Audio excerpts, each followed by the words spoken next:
네, 반갑습니다. 오늘은 요새 좀 이슈가 되고 있는 데이터 센터 위험 관리에 대한 주제를 가지고 왔습니다. 그래서 이제 데이터 센터가 화재 발생 사고 사례들이 많이 있었고요. 화재 사고가 발생하게 되면 가동 중단이 되면서 기업 휴지 손해도 발생되고, 또한 이 사이버 리스크하고도 이제 연관이 있는 아주 여러 가지 재해 형태를 야기시킬 수 있는 잠재적인 위험성을 내재하고 있는 것이 이 데이터 센터라고 할 수 있거든요. 그래서 주로 여러 가지 저널에서 사고 분석을 통해서 현대 데이터 센터 화재 리스크 측면에서 어떤 부분을 중점적으로 봐야 되는지, 그리고 후반부에는 배터리 뮤추얼 FM 코드라고 하거든요. 그쪽에서도 이제 데이터 센터는 어떤 기준을 갖춰야 된다, 이제 이런 내용들이 있는데, 그 부분도 추가로 좀 말씀드리도록 하겠습니다. 먼저 목차입니다. 도입 부분, 그리고 사고 분석 내용, 다음으로는 화재 안전 접근에 대해서 좀 말씀드리겠고요.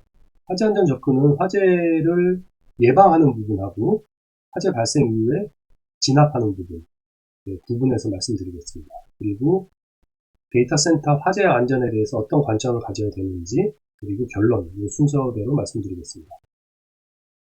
먼저 도입 부분입니다. 이제 도입 부분에서는 이제 두 가지 정도 말씀드리고 싶은데요. 이 디지털 시대에서 인프라로 구성하고 있는 이 데이터 센터가 전 세계적으로 이제 확대되고 있는 추세라는 것입니다. 그리고 거기에 따라서 이 데이터 센터가 AI라든지 클라우드 서비스라든지 이런 것들을 제공하기 위해서 점점 랭 밀도가 이제 고밀도화되고 있다는 것이거든요.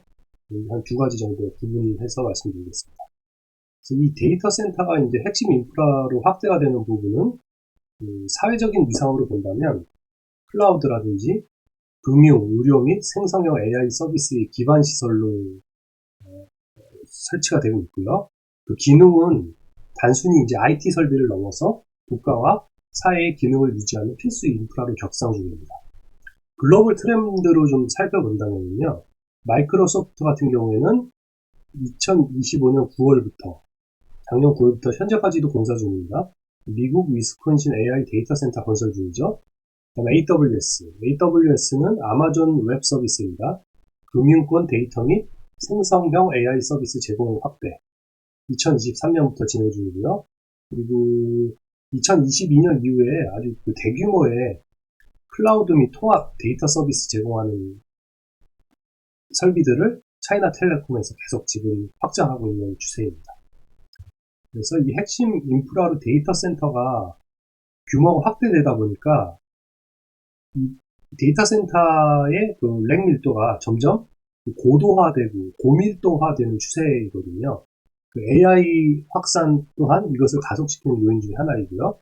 그래서 이 데이터 센터의 렉의 고밀도 부분은 뒤에서도 다시 언급드리겠지만, 화재라든지 각종 데이터 센터 사고에 발단이 되고 있어요. 트리거로 작용하고 있거든요. 그래서 그 배경에는 고밀도화되고 있는 배경에는 전력 수요가 폭증하고 있고요. 미국 데이터 센터 전력 사용량을 보면 2014년에서 2023년까지 193%가 증가되었고, 컴퓨팅 수요 증가됐습니다. 2023년부터 2028년 사이에 AI 서비스로 인해서 230%가 증대가 예상이 되고요. 또 이 데이터 센터 설계하는 데 있어서도 연산량을 증가시키기 위해서 점차 이제 랩 전력 밀도가 고도화되고, 그리고 여기에 이제 부속 설비를 UPS 설비라든지 배터리 설비라든지 이런 것들이 점점 대형화되고 있는 실정입니다. 이제 먼저 데이터 센터 정의를 좀 말씀드리겠는데요.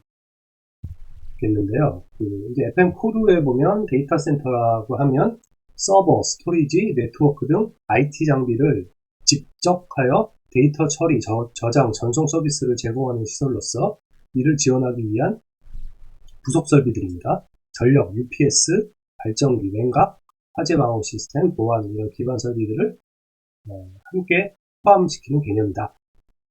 이렇게 이해하시면 될 것 같고요. 여기에는 통상 백업 전력 공급 시스템이라든지 중복 설비, 리던던트 설비라든지, 그리고 이제 공조 설비들이 항상 들어가거든요.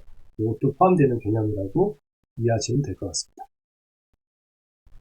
그리고 이 데이터 센터 사이즈를 구분을 하고 있는데요. 스몰 데이터 센터는 대략 이게 이제 큐빅 피트거든요. 5천에서 10,000 피트 상승. 그리고 대형 데이터 센터 같은 경우에는 요 10,000 이상부터 1,000,000 피트 상승, 큐빅 피트 정도 되는 규모, 이렇게 이제 보통 구분을 하고 있습니다. 통상적으로 데이터 센터를 설계할 때 이제 레이아웃을 좀 말씀드리고 싶은데요. 여기 보시면 기본적으로 요 1번 서버룸으로 가득 차 있죠. 서버룸. 그리고 이 서버룸을 뭐 정전이라든지 이런 것들 되었을 때 전원 공급할 수 있는 배터리가 들어있는 무정전 전원 공급 차단 장치 UPS로 깔려 있고요. 전기실, 기타 보안실, 관리실, 머신룸, 기계실. 그리고 이 외곽에는 통상 CRAH라고 해서 컴퓨터 룸 에어 핸들러라고 하거든요. 공조 설비가 이쪽에 쭉 늘어서게 됩니다. 그리고 제너레이터 발전기실이 있고요. 연료 저장고, 보통 이런 식으로 되어 있고요. 여기 이거는 이제 다른 평면도인데요. 데이터 센터 이퀴먼트 룸이 있고, 그리고 또 사무실, 기타, 여기 있는 것들이 CRAH 공조 설비들, 그리고 UPS실, 기계실, 이렇게 되어 있는 것이 전형적인 데이터 센터 레이아웃이라고 볼 수 있습니다. 그래서 데이터 센터가 1960년대부터 지금까지 어떻게 변천되어 왔는지 간략히 이제 말씀드릴 건데요. 그러니까 1960년대 데이터 센터는 프레임이 대형으로 되어 있고 대부분 군사 목적이었습니다. 그리고 그 당시는 1980년대까지는 따로 렉 밀도, 렉당 몇 킬로와트냐 이런 것들에 대한 개념은 없었습니다. 이제 1990년대 데이터 센터로 넘어가면서 더 작은 마이크로 크기의 컴퓨터가 보급되고 코로케이션 데이터 센터가 시작되면서 렉당 평균 전력 밀도가 1에서 3kW 정도 됐었습니다. 그리고 이제 2000년에서 2010년도 데이터 센터는 이제 클라우드 서비스 초기 형태로 제공되기 시작한 기간이고요. 사업체의 IT 매니지먼트 서비스를 제공하고 렉당 평균 전력 밀도가 5에서 10kW로 되어 있습니다. 이 방호 부분을 이제 시대별로 본다면 초창기에는 이제 습식 스프링클러나 할론 130의 설비, 가스계 소화 설비죠. 방어를 했었는데 점점 가면서 할론은 몬트리올 의정소에서 할론이 이제 오존층 파괴 물질이라고 해서 클린 에이전트 시스템, 청정 소화 약제를 이제 계속 전환이 되었었고요. 그리고 습식 스프링클러는 반드시 조기에 감지해서 소화 작업을 한다. 안전성은 있는데 2차 측까지 물이 차있기 때문에 수손의 우려가 좀 있었거든요. 그래서 2차 측에는 물이 차있지 않고 화재 감지하면 그때 2차 측 배관에서 2차 측으로 밀어주는 프리액션 타입 이런 것들이 대두되어 있고, 지금은 청정소화 약제나 준비작동식 2010년대까지 이런 식으로 이어오다가 이제 2010년대부터 이제 최근 현대 데이터 센터를 본다면 많은 다양한 형태의 데이터 센터 형태가 공급되고요. 그 부분은 제가 말씀드리겠습니다. 형태 렉당 평균 전력 밀도가 8에서 30kW/렉이니까 거의 HPC라고 해서 이제 하이 퍼포먼스 컴퓨터라고 볼 수 있거든요. 하이퍼 스케일이나 AI 스케일까지 간다면 렉당 평균 밀도가 100kW 이상이나 되는 아주 렉 밀도가 높은 데이터 센터로 변천이 되어 왔습니다. 이제 여기에 따라서 방호 시스템도 데이터 센터에 대해서 청정 소화 약제나 수선 위험이 좀 덜할 수 있는 아주 미세한 분무 형태로 마이크로미터 형태로 분사하는 워터 미스트, 준비 작동식 스프링클러 이런 것들을 소화 설비로 이제 사용하기 시작했습니다. 그래서 HPC와 하이퍼스케일 데이터 센터에 대해서 잠깐 말씀드릴 텐데요. 이 HPC는 하이 퍼포먼스 컴퓨팅이고요. 고성능, 연산, 계산이라고 볼 수 있고요. 하이퍼스케일은 말 그대로 초대규모 이제 클라우드 서비스 운영 데이터 센터가 취하는 그 정도의 규모의 이제 성능으로 보시면 될 것 같아요. 이 HPC 같은 경우에는 운영 주체가 연구소나 뭐 R&D 센터고요. 이 하이퍼스케일은 아마존 웹 서비스라든지 뭐 클라우드급, 구글 클라우드, 마이크로소프트에서 운영하는 것은 뭐 아자르 뭐 이렇게 되어 있거든요. 그 정도에서 이제 운영하는 스케일이다. 아무튼 이 HPC는 뭐 시뮬레이션이라든지 기존의 뭐 플루이드 다이나믹이죠. 뭐 CFD라든지 이런 것들 연산하는 그런 정도의 성능이었다면 하이퍼스케일은 대규모 클라우드 서비스라든지 스트리밍 서비스, AI까지 포함하는. 그래서 여기서 진짜 중요하게 볼 것은 렉 밀도입니다. 렉 밀도. 렉 밀도가 뭐 기존 변천에서 봤을 때 렉 밀도가 증가되어 왔는데 HPC도 지금 렉당 8에서 30kW가 아주 높게 되어 있지 않습니까? 근데 하이퍼스케일로 오게 되면 AI까지 운영하게 되면 거의 렉당 100kW 이상 요구되거든요. 이게 어떤 거냐? 결국은 이 렉밀도를 효율을 높여서 그 효율을 더 많이 그 밀도를 높여서 성능을 더 뽑자는 건데요. 결국은 안전 측면에서는 화재라든지 기타 측면에서 보면 발열량이 많아지는 거거든요. 그래서 화재에 더 이제 끄기가 어려워지는 거죠. 화재가 나기도 쉽고 끄기도 어렵죠. 유동수 가스도 이제 많이 발생되고 하기 때문에. 그래서 냉각 방식도 효율은 높아졌지만 기존에 이제 공기 중에서 냉각하는 방식을 사용했었고 일부만 액체 냉각을 사용했었는데 현재는 아주 그 발열을 잡기 위해서 고도화된 그 뭐 공냉 또 플러스 액체 냉각 방식까지 지금 개발이 되고 있는 시점이거든요. 그래서 이제 그 위험 관리 포인트에서 본다면 좋다 이제 뭐 점점 렉 밀도도 높아지고 뭐 그 효율도 좋고 성능도 높아지지만 그 위험 관리 관점에서 보면 HPC 하이퍼스케일 시대가 오고 나서는 고발열, 케이블 밀집, 전원 가부 가능성이라든지 대규모 전력이 필요하고 UPS도 더 많이 넣어야 되고 그 다음에 GPU 고발열 이런 거에 대한 리스크 스케일이 확대되는 거에 대한 안전 대책은 더 강화시켜야 되는 더 연구 개발해야 되는 그런 시점에 놓여 있다 이렇게 좀 이해해 주시면 될 것 같습니다. 그래서 아까 여기 1960년대부터 2010년까지 말씀드렸던 것이고요. 그래서 다시 한번 이제 요약해서 말씀드리면 두 가지 말씀드릴게요. 이 데이터 센터가 그렇게 시대 흐름에 따라서 렉 밀도를 올리고 효율이나 성능을 올림에 따라서 리스크 메커니즘도 이제 변화됐습니다. 세 가지 전력 밀도가 증가됐습니다. 전력 킬로와트가 증가되니까 발열량이 증가됐겠죠. 거기에 따라서 부대되는 UPS 설비에 대한 시설도 늘었고 그 냉각 장치에 대한 요구도 더 증대가 된 것입니다. 그 내용을 거기다 적었고요.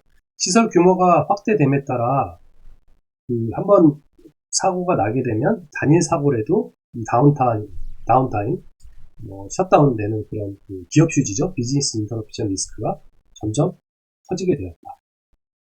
그래서 거기에 따라서 위험관리 요구사항도 빨리 좀 감지해야 되거든요. 얼리 워닝 앤 얼리 디텍션 되는 그런 조기 감지, 베스트라든지 그런 것들, 그리고 예방을 위해서는 사전에 렉간 파이어 베리어, 내화 구조로 방어벽을 싼다든지 이런 것들이 중요성이 증가되었다. 이렇게 좀 이해해 주시면 될 것 같습니다. 거기에 따라서 당연히 데이터 센터를 아까 하이퍼스케일이나 이런 HPC급으로 설치하기 위해서는 데이터 센터 기준, 스탠다드도 상당히 강화된 기준을 요구하게 되었습니다. 말씀드렸던 부분입니다. 칩 효율이 이제 개선돼서 성능이 와트별 올라갔어요. 그러면 더 많은 GPU를 같은 공간에 탑재해야 되고 렉당 연산량이 늘다 보니까 렉 전력 밀도가 올라갔고 발열이 올라갔다. 그래서 냉각, 전기 인프라 요구 수준이 상승했다. 이렇게 보시면 여기에 대해서 그 데이터 센터에 대한 위험관리 요구도 계속 기준이 강화되고 있다. 말씀드리겠습니다. 데이터 센터 유형을 좀 말씀드릴게요. 한 4가지 정도인데요. 첫째는 이제 클라우드 데이터 센터, 콜로케이션 데이터 센터 이렇게 나눠지는데 한 가지씩 잠깐 볼게요. 이제 클라우드 데이터 센터는 클라우드 서비스 사업자가 외부에서 운영을 하는 겁니다.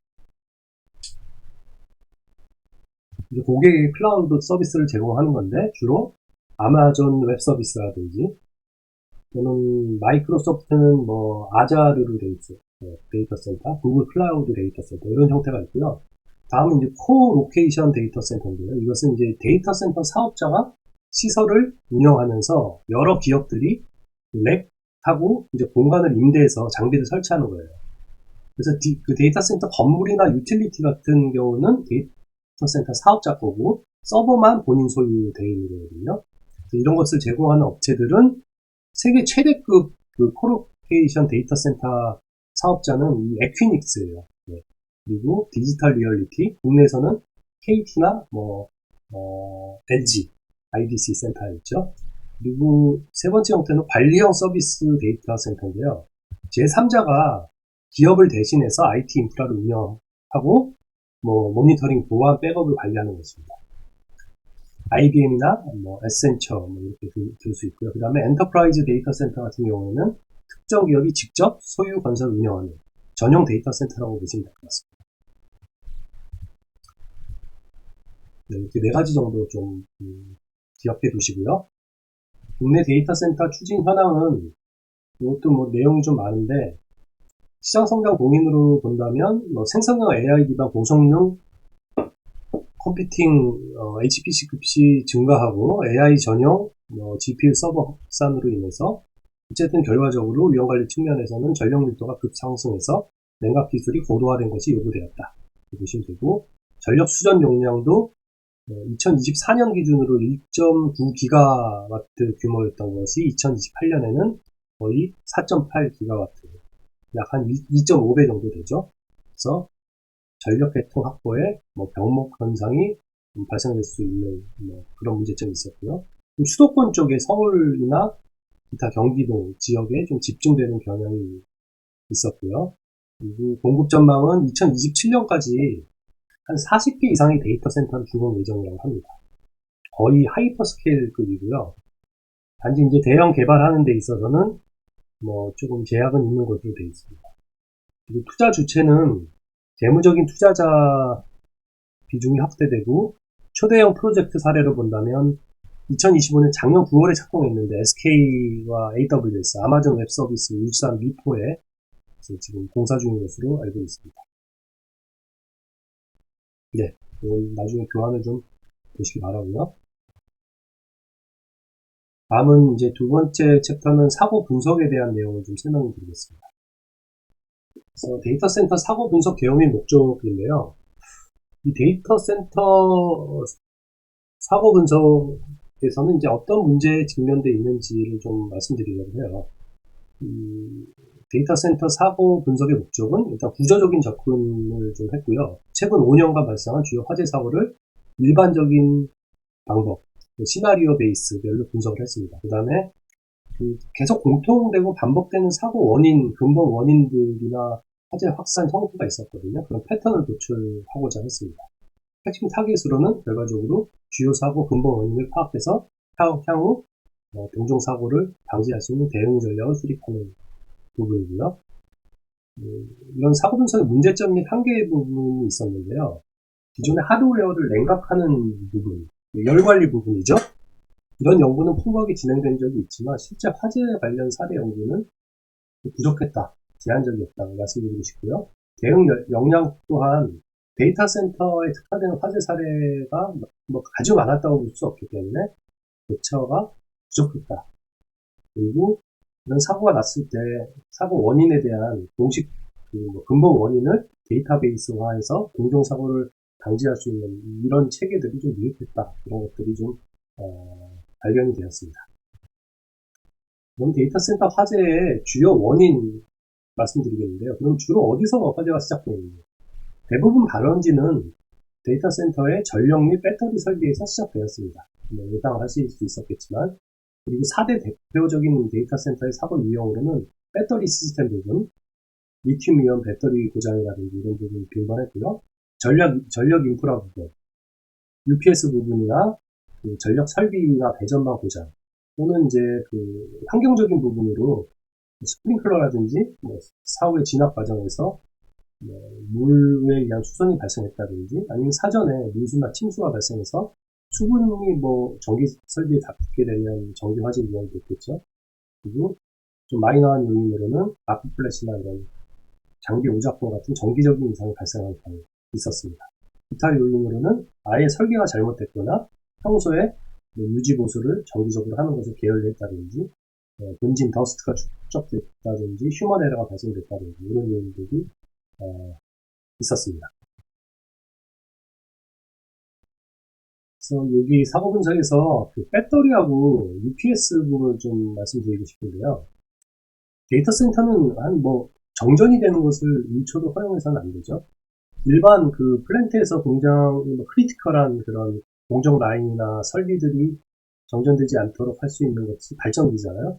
제너레이터라면 여기는 데이터 센터에서는 그런 역할을 하는 것이 UPS입니다. Uninterrupted Power Supply. 무정전 전원 공급 장치인데 이것은 이제 양면성을 내포하고 있어요. 정전을 예방할 수 있는 반면에 데이터 손실 방지할 수 있겠죠. 하지만 고출력 운전 및 충방전 과정에서 과다한 열을 발생시키게 되거든요. 그래서 화재 리스크를 높이는 요인으로 작용이 되고요. 그다음 배터리 부분이요. 리튬이온 배터리의 화재 메커니즘을 보면 과충전, 내부 결함들 여러 가지 요인이 있겠지만 이게 이제 열을 가하게 되면 이 국부적인 발열에 이어서 이제 열폭주 현상이 발생돼요. 이제 서멀 런어웨이라고 하는데 핫스팟이 발생되고요. 그래서 이것은 열폭주가 발생되면 비이상적으로 온도라든지 열이 오르기 때문에 끄기가 어렵거든요. 예전에 그 아리셀 화재에서도 이제 그런 사례가 있었지 않습니까? 이것은 여러 가지 논문에서도 연구들이 계속 진행 중인 것으로 알고 있습니다. 또한 이런 데이터 센터 서버라든지 그 기타 UPS 배터리 설비가 화재가 발생했을 때 가연성, 유독성, 가스 방출 및 인접 설비를 이제 연소 확대가 되는 문제들이 있겠죠. 그래서 이제 관리하기 위해서는 그 공조 설비라든지 환기라든지 냉각 설비를 잘 해야 되고 스프링클러나 워터미스트, 청정수화 약제 이런 거 잘 해야 되고 배터리 관리 시스템도 잘 관리하는 수준이 그 데이터 센터의 안전 관리 수준이라고 말할 수 있을 것 같아요. 여기 보이시는 게 UPS 설비입니다. 사고 피해들을 좀 살펴보면 사고가 어떻게 확산이 되었는지 일반 화재에 비해서 피해가 좀 연쇄적으로 발생하는 문제, 단순한 설비 손상을 넘어서 서버 파손이라든지 데이터 손실, 기업 휴지로 직결되는 부분이 있고요. 또한 이렇게 이제 데이터 센터가 한번 화재가 나게 되면 사회적인 파장이 크겠죠. 언론에서 이제 크게 또 때리고 그렇게 되면 그 기업의 명성, 레퓨테이션에 큰 악영향을 미칠 수 있습니다. 구조적인 취약상으로 본다면 화재 디스센터 화재가 확산이 한번 되면 가속이 된다. 왜냐하면 이제 공기 흐름이 이렇게 냉각 시스템과 연기가 화염 확산을 지속하게 되어 있고요. 그 다음에 말씀드렸듯이 데이터 센터 변천에 따른 맥이 점점 고밀도화 되다 보니까 고밀도 배치로 인해서 대형 사고 시 끄기가 어렵다는 거예요. 그리고 식별 지연 문제도 있었는데요. 일부 사고에서는 점점 데이터 센터가 면적이 넓어지고 보안구역이 여러 군데 생김에 따라서 이상 사항을 조기 식별이 어렵다는 문제가 있습니다. 그래서 그것은 이제 조기에 감지할 수 있는 감지기를 지금 관련해서 개발 중인 것으로 알고 있습니다. 이 사고 분석했던 거에 대한 시사점으로 본다면 반복되는 패턴이 있었다. 데이터 센터 화재는 단발성이 아니라 배터리 전력 설비를 중심으로 반복되는 패턴을 보였고요. 시스템 리스크 부분, 단순히 그 PD, 프로퍼티 데미지뿐만 아니고 BI까지 이어지는 통합적인 대응이 필요하다. 이런 교훈도 얻을 수 있었어요. 설비 운영 단계에서 철저한 유지 관리와 구조적인 일이 없이는 효과적인 데이터 센터 진압이 어렵다. 그래서 전체적으로 단위 사고가 아니고 데이터 센터의 구조적인 이해를 통한 전방적인 전략이 필요하다. 그리고 사전에 이제 디자스터 플랜 수립해서 훈련이 필요하겠죠. 데이터 센터에 특화된.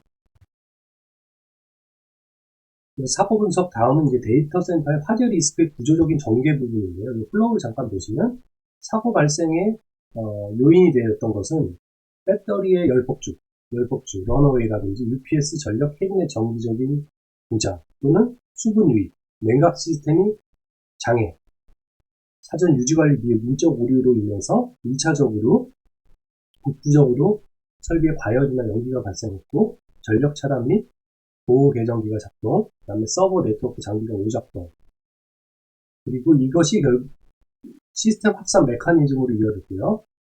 에스컬레이션 메커니즘은 고에너지 밀도 설비로 인해서 블랙 밀도 증가, 열 집중이 되었고 대규모 공조 설비에 의한 공기 흐름에 따른 연기나 열이 확산되고 자동화 시스템으로 인한 초기 대응이 지연이 되게 되면 결과적으로 운영에 영향을 미치는 거죠. 서버가 셧다운되고 데이터 손실, 통신, 금융, 정부 서비스가 중단되는 그리고 비할 기간이 길어지는 형태를 보였고요.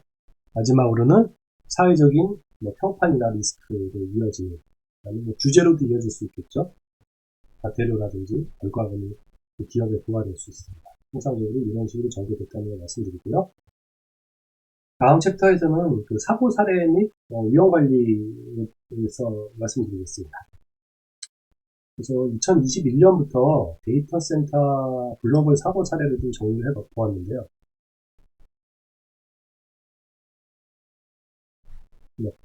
국가정보자원관련 화재 2025년에 작년 9월에 대전 발생했었죠. 그래서 원인을 보면 리튬이온 배터리 고장이었고요. 피해 내용은 공공전산 인프라 장애, 데이터베이스 손실로 인해서 정부 서비스가 광범위하게 중단되었다. 핵심 교훈으로는요, 배터리 취급 부주의가 심각한 열 폭주를 유발하였다. 이런 식입니다. 그래서 여러 가지가 있는데 디지털 리얼리티 미국 오리건주에서도 전력 캐비넷 고장으로 요즘 이제 코로케이션 센터 형태고요. 장비 손상만 약 25만 달러 기록됐고 BI로 셧다운으로 이어졌고요. 당시에도 그 비리튬 배터리도 점화 가능하다는 이런 교훈들. 그리고 윈스트림, 미국 네브래스카주 링컨, 맥스노드, 프랑스 아인에서 2023년에 리튬이온 배터리 고장으로 인한 사고, 그리고 2022년에 SK그룹의 SK CNC 판교에 있었던 거죠. 서버 손상, 인터넷 장애, 서비스 중단, 그리고 하이퍼스케일 급으로 보면 2022년에 구글, 미국 아이오와주에 있는 카운슬블러스에 있는 전기 캐비넷이나 아크 플래시 원인으로 장비 손상 BI, 그리고 유타주에 있는 웹MX, 프랑스에 있는 OVH 클라우드, 이건 대형 데이터 센터가 되었습니다.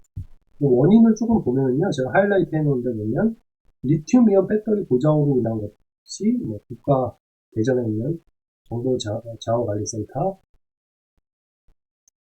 그리고 SK CNC 판교, 프랑스 아이넨 맥스노도 되었고요.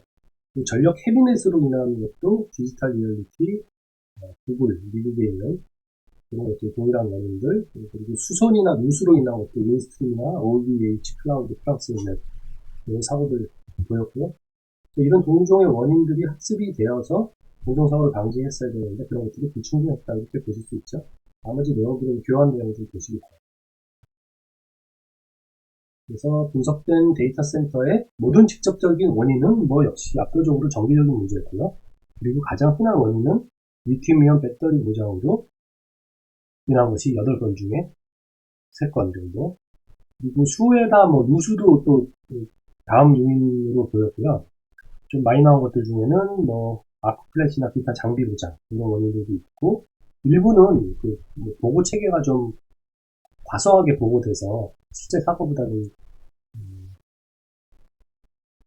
작게 보고될 가능성도 좀 발견됐습니다. 그리고 그래서 이제 그 데이터 센터 화재 리스크 평가에서는 반드시 정기적인 고장 가능성을 포함해야 된다 이런 교환도 얻을 수 있었어요. 그래서 배터리 열 폭주에 대해서 좀 잠깐 말씀드리면요. 배터리는 이제 서멀 러너웨이 아까 말씀드렸지 않습니까? 그래서 이것은 이제 온도 통제 불능 상태의 연쇄적인 발열이나 발화 현상을 얘기해요. 끄기 어려운 비이상적인 현상. 발생 3단계를 보면 처음에 이제 오프가스가 발생되고 연쇄 반응, 분리막 파괴, 양 온도 단락, 온도 급상승, 그다음 화재 폭발, 주변에 연소 확대. 그래서 이 데이터 센터 리스크는 반복적으로 말씀드리는데 고밀도 위험, 렉, 밀집도가 높아지고 있다. 대형 화재로 이어진다. 그리고 배터리가 기존의 납 축전지 대비 에너지 밀도가 높은 리튬이온 배터리를 도입하니까 거기에 대한 리스크도 증가됩니다. 또한 프로퍼티 데미지 사고뿐만이 아니고 섹션 3에 있는 비즈니스 중요한 사고들, 판교 데이터 센터 사고에서 반드시 PDBI로 이어지는 그런 형태들 좀 알아두시고요. 다음은 데이터 센터 화재 안전 방법론입니다. 이거 좀 잘 정리가 되어 있어서 제가 가져왔는데요. 일단 이 가운데 있는 원에서 보면, 이거 먼저 말씀드릴게요. 이 화재나 연소의 3요소가 있거든요. 3요소, 4요소 있는데, 3요소는 점화원과 가연물, 점화원, 퓨얼, 가연물, 옥시전, 산소, 이 세 가지가 있어야 이제 화재로 이어진다는 거예요. 이 중에 한 가지만 제거해도 화재로 이어지지 않는다는 거예요. 그래서 이 가연물을 없애거나 점화원을 없애거나 산소를 제거하는 거예요. 뭐 질식시키는 거 소화 방법이 있잖아요. 뭐 질소를 계속 집어넣는다든지 불활성화 한다든지. 그래서 이 화재 안전 방법론도 이 연소의 3요소와 아주 밀접한 관계가 있어요. 이 세 가지 중에 한 가지를 좀 없애는 거예요. 그래서 여기 보시면 뭐 기준 코드를 강화한다든지 뭐 이런 진압, 청정 소화액 FM200이나 노백 1230을 사용한다든지 NFP55에서도 액체 질소를 요새는 사용하라 이런 얘기들도 있고요. 기존에 사용하던 스프링클러나 작은 분사 형태의 물분무, 워터미스트를 사용한다든지 이런 것들 사후 방법이 될 수 있고요. 사전 예방 방법으로는 뭐 사전에 그 조기에 감지한다든지 이런 것들, 그렇죠? 방호벽을 싼다든지 이런 것들 예방 방법이 될 수 있고요. 이 점화원이 될 수 있는 점화원을 예방하는 부분은 킷이네요. IFC 국제 전기 기준이죠.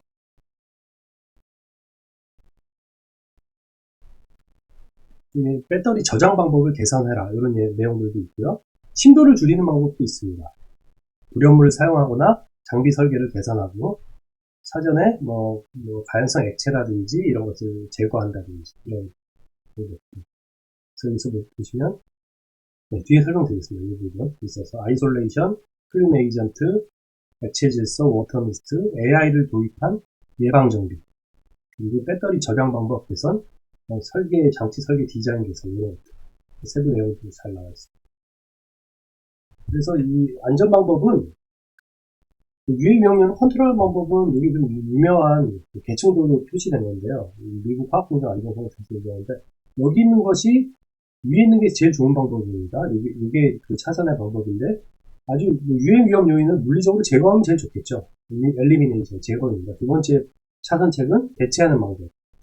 위험성이 덜한 물질로 대체하는 거죠. 그런 위험물을 반드시 공정상 사용해야 된다면 그 다음은 공학적 통제 방법이 권장되는데요. 사람이나 장비들을 좀 이격하는 거예요.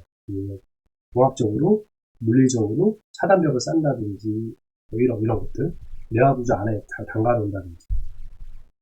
다음은 관리적인 방법인데 평소에 훈련을 한다든지 이런 관리적인 방법이 있죠.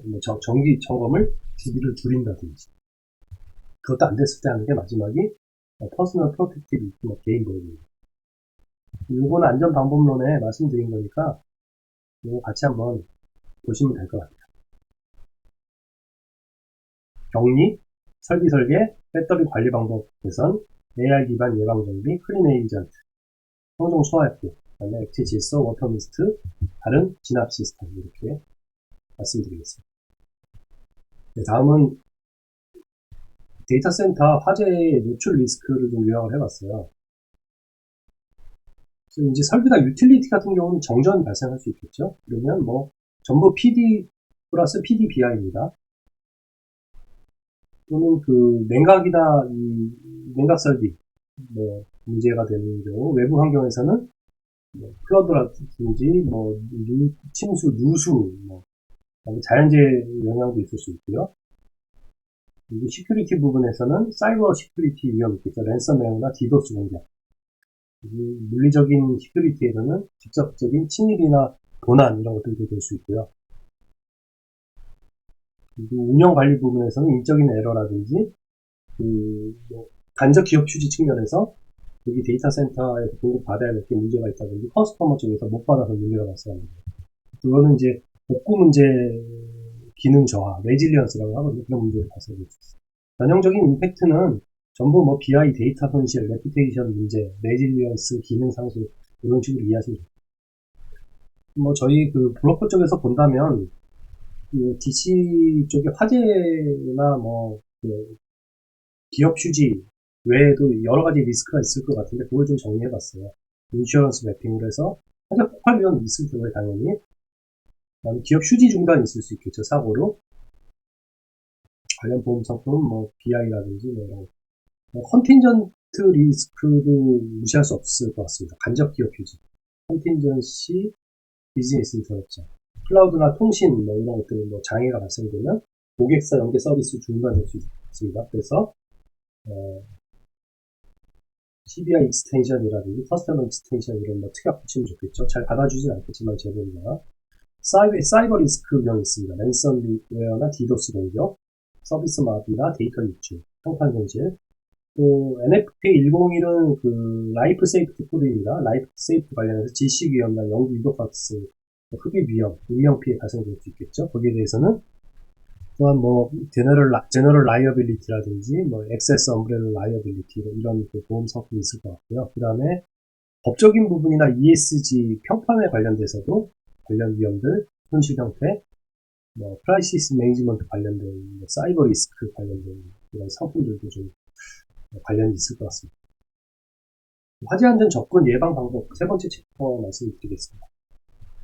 간단히 말씀드리면 뭐 데이터 센터 화재 리스크는 두 가지 방법으로 좀 얘기를 드리고 싶어요. 화재가 발생하기 전에 예방할 수 있는 방법, 감지기라든지 방어벽이라든지 이런 것들, 아예 화재가 일어나지 않도록 하는 방법과 화재가 발생하였지만 크게 화재가 심도가 더 확대되지 않도록 하는 진압하는 방법 두 가지 정도. 그래서 예방과 진압 두 가지 요소고, 마지막은 사전에 설계를 잘하면 되겠죠. 스탠다드나 코드, 요게 이제 데이터 센터 안전의 3요소라고 할 수 있습니다. 그래서 개념도는 예방, 사전에 화재 발생 가능성을 낮추는 방법이다. 이것은 이제 배터리 관리라든지 AR 기반 예측이 최근에는 핵심이 되고 있고요. 설계 운영 단계에서 이런 예방 설계를 하면 더 좋겠죠.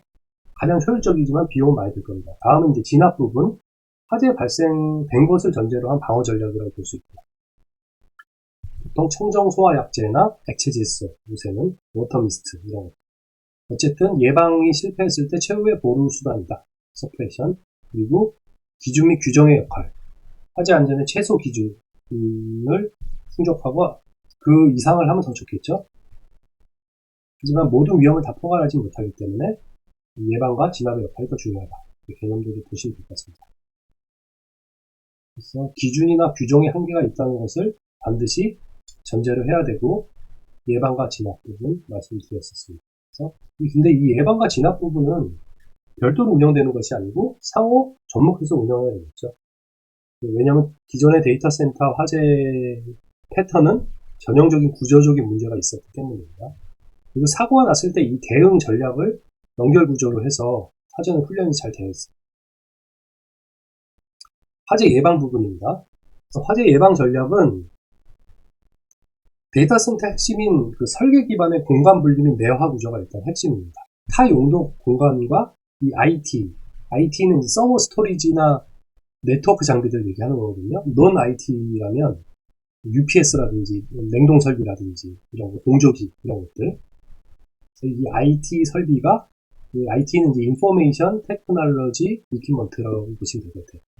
정보 기술 장비, 비정보 기술 장비. 얘의 문제는 전자부품이 발화되고 전선이 과열되고 PCB 발화되는 거. 나머지 이 비정보 기술 장비들은 뭐 배터리 열주나 전기 설비 과열 이런 문제들. 그래서 이 설계 기반 공간 분리나 내화 구조는 IT 공간을 격리해야 된다. 최소 1시간 이상 내화 등록 받은 곳으로.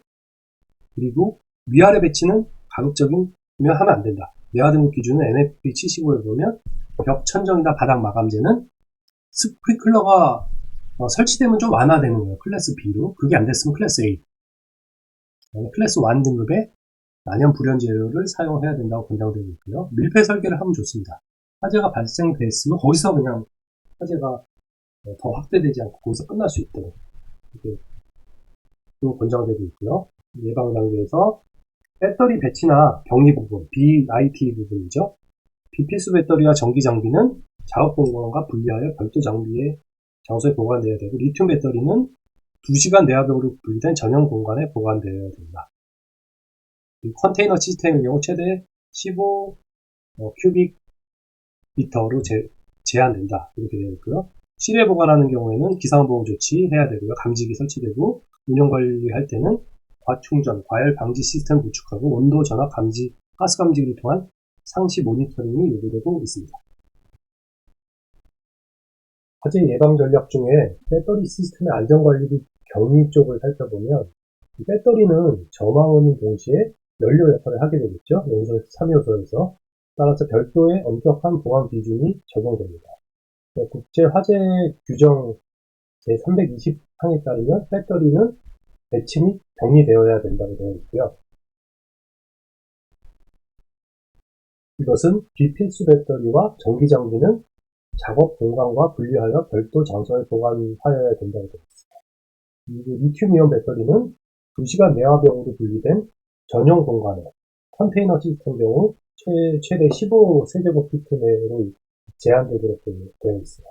실내 보관하는 경우에는요, 비상보호 조치가 되어 있어야 되고요. 자연재해 같은 거, 일반인 접근 차단, 화재 감지 및 경보 시스템 설치가 필수입니다. 운영 관리할 때 있어서는 배터리 등 과충전이나 과열 방지 시스템이 항상 구축되어 있어야 되고요. 데이터 센터 실내에는 온도 전압, 가스 감지기를 통한 상시 모니터링이 요구되고 있습니다. 예방 전략 이제 최근에는요, AI 기반으로 선제적인 예측 및 모니터링 도입도 지금 검토나 연구 단계에 들어서 있습니다. 기존에 그냥 문제가 생기면 대응하는 방식에서 벗어나서 사전에 예측 정비를 머신러닝을 통해서 하는 그런 연구가 계속 진행 중에 있고요. 이상 징후를 조기에 탐지하는 것도 중요하겠죠. 센서 데이터를 활용해서 배터리나 EPS 고장 패턴을 사전에 탐지하는 것. 이런 성능 사례는 구글 같은 데서 머신러닝 도입을 통해서 냉각 에너지 투입량을 40% 절감했다든지 시스템 부하를 최적화했다든지 이런 사례들이 계속 속속 나오고 있습니다. 그래서 여기에 이제 AI 기반으로 하게 되면 예상치 못한 설비 고장을 줄이고 화재 빈도를 궁극적으로 낮춰서 궁극적으로는 운영 중단에 따른 손실과 유지 비용을 절감 가능하다. 단 AI 기반 이런 설비들을 하려면 또 코스트가 많이 들겠죠.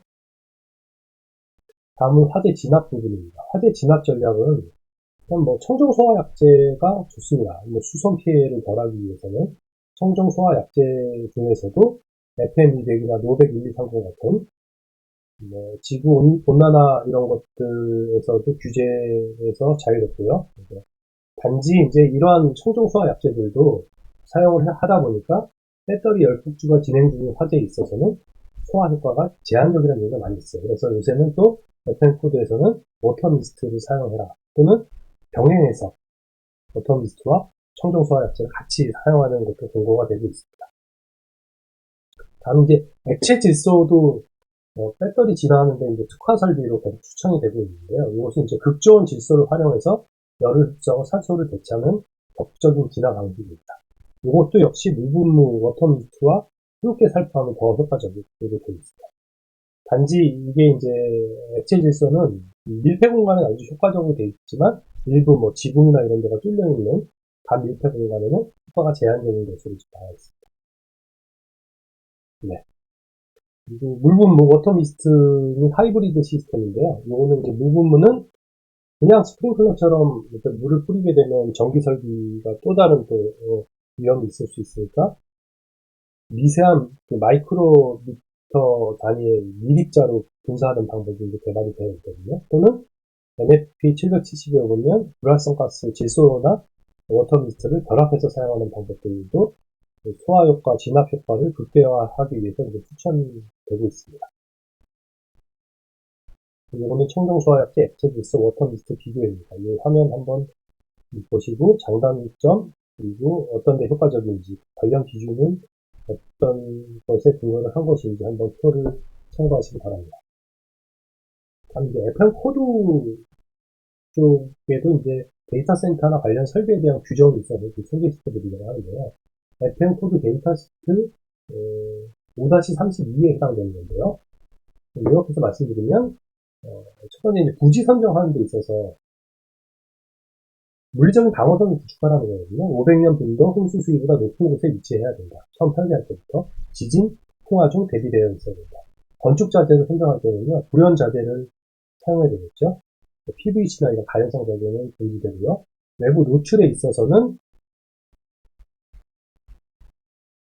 연료 탱크, 변압기 등 외부 화재원으로부터 데이터 센터를 이격해서 아니면 구획을 시켜서 디자인할 때 설계하도록 되어 있습니다. 두 번째 계층으로는 화재 및 연기 확산 방지를 위한 구획건데요. 이것은 예방 단계에서 사고가 발생됐을 때 심도를 줄이는 것입니다. 연소 확대를 줄이는 거. 여기 보시면 중간중간에 이렇게 되어 있는 것이 파이어 방화벽입니다. 1시간 내압이야. 슬라브 같은 거 칠하는 거죠. 데이터 센터 장비류나 배터리 UPS룸 기계실 연소 확대되지 말라고. 애플 민중품이면 좋고요. 그리고 이 실 간의 수평으로는 이제 전기 케이블들이 지나갈 수밖에 없거든요. 그런 부분에도 이렇게 케이블 관통부에 개구부가 있으면, 오프닝 섹션이 있으면 내야 제대로 밀폐하여라. 이런 기준들입니다. 관통부 마감. 그리고 세 번째 계층으로는 요새 이제 유행되는 거는 클린룸에 베스트가 있다면 데이터 센터에는 VEWFD라고 해서요. 이게 Very Early Warning Fire Detection입니다. 아주 매우 빠르게 감지해서 경고하는 그런 것입니다. 그러면 조기에 이제 화재 예방 효과가 있겠죠. 핵심 요구 사항에 대한 것입니다. 이것은 운동형 감지기 중에 하나인데요. 공기 흡입형 감지기 일종입니다. 여기 있죠. 이런 스펙터를 사용해서 조기에 차단해라, 빨리 감지해서. 그리고 소화 시스템도 아까 말씀드렸듯이 그냥 무작정 결정하는 것이 아니고 서버렉에 리튬이온이나 백업 배터리 유닛이 있는지를 봐서, 또는 케이블 컨테인먼트도 가연성 물질인지 봐서 그냥 스프링클러를 설치할 것이냐, 워터 미스팅 할 것이냐, 청정 소화 약제 FM200 할 것이냐, 이것들을 의사결정할 수 있도록 이런 것들도 규정되어 있습니다. 그런 내용들입니다. 그래서 FM 글로벌 코드에 보면 건축 구조는 불연성, 방화구역은 실마다 분리, 천정 바닥은 소화선을 고려해서 설계하고, 케이블 배선은 연소 확대가 억제되고, 또 이제 분리 라우팅 같은 경우에는 전력과 통신 케이블을 좀 분리해서 하라는 거거든요. 한쪽 전력 쪽에서 문제가 생겨도 통신 쪽에 문제가 없게. 거기 내화 재료를 도포한다든지 그런 것입니다. 그리고 공조 설비도 작동돼서 연기율이 확산 차단되지 않도록 댐퍼나 인터럭을, 화재가 발생되면 확 차단되도록 그런 것들도 규정하고 있습니다. 외부 노출이나 홍수, 침수, 자연재해, 지진에 대해서도 당연히 설계 당시에 내진이라든지 외부 노출을 최소화할 수 있도록 이런 것들이 규정되어 있고요. 나머지 전력이나 UPS 배터리에 관련된 내용, 냉각 설비, 냉밀도가 고도화되다 보면 더 기준 상향될 수밖에 없고요. 조기 감지기 아까 말씀드렸습니다. 진압 설비, 가스 배수화 설비, 운영 차단 설비, 어떻게 복구할 것인지 사전에 시나리오들이 훈련이 되어 있어야 되고요. 궁극적으로는 이 데이터 센터가 기업 연속성이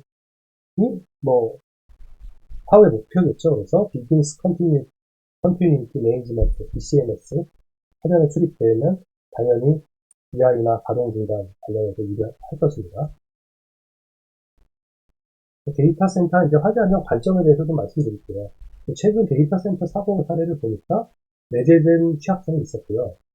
그냥 현재 화재 안전 조치 최소 기준만으로 인허가 받은 경우에는 완전한 사고 예방에는 한계가 있었다는 것이 나타났기 때문에, 실제 이 데이터 센터 환경 기반의 환경과 성능에 기반한 그런 데이터를 축적해서 설계해야 된다. 그리고 말씀드렸듯이 기준은 최소 설계 지침이기 때문에 글로벌 스탠다드로 더 상향해서 설계하고 당연히 좋은 것이고요. 예방과 진압 두 가지를 병행하는 거, 사전, 사후, 그다음에 기존에 설계된 지식이나 이런 것들이 완벽하지 않다는 것을 좀 인지하여라 하는 부분이 이제 관점이고요. 그리고 향후 방향으로는 배터리 리스크에 대한 대안으로, 리튬계 배터리는 열폭주 위험이 항상 내재되어 있었어요. 그래서 니켈 아연은 부식 문제 있었고, 대체가 될 수 있는 고체 배터리, 솔리드 스테이트 배터리가 개발이 되고 있거든요. 그래서 액체 물질을, 전해질을 고체로 대체한 거죠. 이것도 추천이 되지만 대량 양산에 어려움이 있다든지 또 한계점이 있습니다. 이것도. 그래서 이런 것들 대체 배터리, LFP 배터리 포함해서 연소 확대가 필요하고, AI 기반으로 예방 기능, 조기에 감지하는 것들 기술 개발해야 되겠죠. 디텍터 같은 거. 그리고 운영 연속성과 복원력 항상 중요합니다. BCM 플러스 사고가 났을 때 원래 상태로 되돌리는 회복 탄력적, 레질리언스죠. 이런 것이 반영되어 있을 것같고, 산업협력도 이제 학계나 산업계 서로 이제 협력해서 안전조치나 규정을 개선해야 되겠죠. 의견 반영해서. 열폭주에 대한 것은 말씀드렸듯이 폭진 배터리를 대체물질을 사용하는 방안이 대비되었지만 좋은 조건에서 열폭주 현상이 아직 발생한다는 문제점이 있습니다. 그리고 양산 비용 부담과 장기 신뢰성, 기출력 성능 검증 부족이 이렇게 숙제가 남아있다. 그리고 DC 사고 데이터베이스가 부족한 부분. 네. 그래서 결과적으로 신기술, AI 예방, 실증 데이터, 표준화, 보건 역학을 결합한 통합 전략이 반드시 데이터 센터 안전관리, 위험관리 위해서는 필요하다. 이해하시면 될 것 같습니다. 마지막 결론입니다. 전 세계적으로 데이터 서비스 수요가 증가되고 AI 확산으로 데이터 센터는 이제 고에너지 밀도화가 가속화되고 있습니다. 이에 따라서 고밀도 이 데이터 센터 화재 리스크에 대한 연구 및 실증 데이터가 여전히 부족한 상황이기 때문에 이런 사고 사례를 계속 데이터베이스화해서 종종 사고 예방할 필요가 있습니다. 또한 최근 사고는 재산 피해, 운영 중단, 데이터 손실로 이어졌고 주요 원인은 전기 결함, 배터리 열폭주, 냉각, 수분 유입, 피원에라 이런 것들이 있었으니까 참고하시고요. 인허가나 글로벌 스탠다드인 NFPA, IFC 이런 기준들은 최소 요구 사항이라고 해서 항상 인지해서 데이터 센터는 기준 준수하고 설계 기반 예방이나 사고 이후 진압할 수 있는 체계를 통합적으로 마련해야 될 것 같습니다. 향후 데이터 센터 화재 안전은 AI 기반 고장 예측을 빨리 하는 것, 대체 배터리, 화재에 덜 취약한 배터리를 개발하는 것, 이런 것들이 이제 연구 과제로 남아있고요. 운영 효율성과 보건력을 위해서 산업계 학계 구조 기관 협력이 필수적인 것 말씀드렸습니다. 네, 그런 부분이고요. 오늘 주요 참고자료로 이제 활용한 것은 노스 프리벤션 저널에 실렸던 From Incident to Insight Fire Risk in Modern Data Center 내용하고 FM 코드 5-32 데이터 센터스 앤 릴레이티드 퍼실리티 2025년 4월에 제정된 코드 내용들 주로 참고했으니까요. 자세한 내용 알고 싶으면 이 내용들도 더 한번 심도 있게 살펴보시기 바랍니다. 오늘 여기까지입니다. 오늘 끝까지 들어주셔서 감사합니다.